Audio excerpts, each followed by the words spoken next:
hope you're all doing well and having a good day. So today's our last video, and because it's our last video, Mr. Arthur Weasley has come to join us today.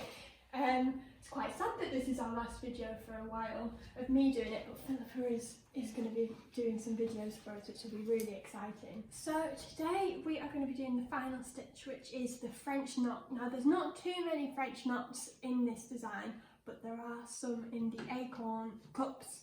And we've still got a few areas of acorns to do.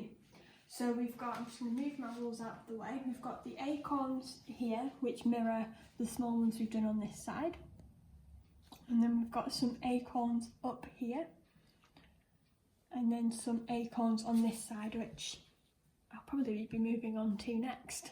Philippa's biggest tip for doing the French knots is to make sure you always keep hold of the needle. When we've wrapped it round and it's halfway into the linen, make sure that you don't let go and you bring the other hand underneath and pull it through. So that's definitely Philippa's biggest tip, and I know that she's told me to do that a few times. And also trying to make sure that the needle is 90 degrees with the linen and is going straight through rather than on an angle, which is something I definitely need to work on, so hopefully I'll get the hang of that.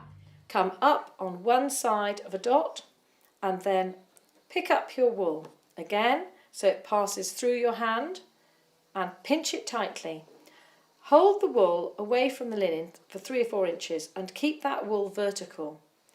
Keep your needle still and take your wool round the needle and hold it firmly up and to the side. Now rotate your needle away from you all the way through 180 degrees. Take your needle down on the other side of the marked dot, push it in a little way and stop. Now, because I've held my wool high and to the side, you can see that the turn on the needle is up near the eye, and that's important because the next thing I'm going to do makes the knot. So what you do, you just take your ring finger, push the wool down with that ring finger just by pushing that excess wool all the way down, and this makes a really firm knot, and it's the size of this needle. So don't use a skinny needle, you'll get skinny knots. Now take your hand underneath and pull that through.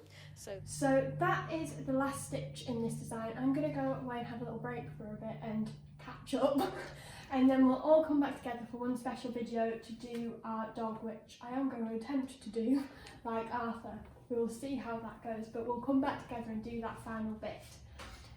The kit we're going to be doing after this, though I can show what that is because I've got it here, and I'm really excited because it's very different to what we've been doing, which is Shakespeare's Bird and Strawberries. And I'm really excited to do this one because there's glitter involved. There's gold thread and there's sparkles, and the magpie in me is very excited to do this one. So this is what we'll be moving on to once we've finished off our Tree of Life. But in the meantime, Philippa's going to be filming lots of videos for us, which I'm excited to see as well. So I will see you soon.